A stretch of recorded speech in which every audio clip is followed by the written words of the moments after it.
Héroïne de Cassandre sur France 3, Gwendoline Amon est l'heureuse maman de Gabriel, née de sa relation passée avec Frédéric Diefenthal. Un jeune homme pour qui elle a eu des angoisses, liées au tournage d'une œuvre marquante.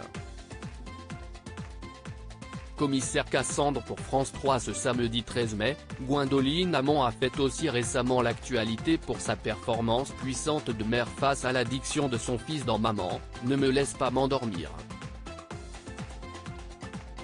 Une fiction réalisée par Sylvie Testu et inspirée de faits réels, ce qu'a vécu son amie, l'autrice Juliette Boudre et qu'elle avait retracé dans un livre. Dans Telle Époche, la comédienne était revenue sur ce rôle qui ne l'a pas laissée indemne, au point de révéler des craintes sur son fils. La célèbre star de Cassandre a donc prêté ses traits et son regard clair à cette femme qui voit son fils sombrer. En effet, il s'agit du récit de Joseph, fils de Juliette Boudre, qui est décédé d'une overdose d'anxiolytiques et d'opiacés. Un drame qui l'a touchée car elle était amie avec sa mère et connaissait bien son enfant, mais elle a aussi pensé à son propre fils Gabriel, né de son ancien couple avec Frédéric Diefenthal, avec qui elle entretient de bonnes relations. Ça a évidemment créé chez moi beaucoup d'angoisse par rapport à mon fils.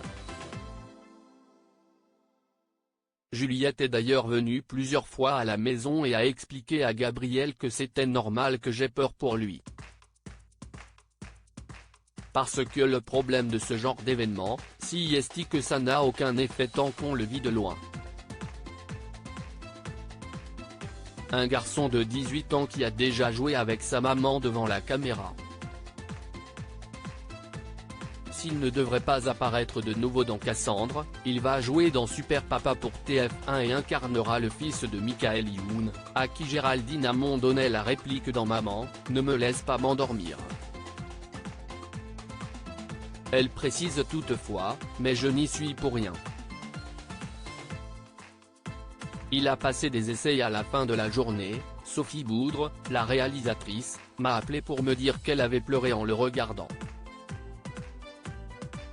Ce qui m'embête, c'est que ce soit le fils de sa mère et de son père. Et qu'on n'arrête pas de le lui rappeler alors qu'on ne reproche pas à un enfant de médecin de devenir médecin. Une prise de position qui résonne dans l'affaire des Nepo Babies, ces enfants qui sont vus comme trop privilégiés dans le domaine du divertissement.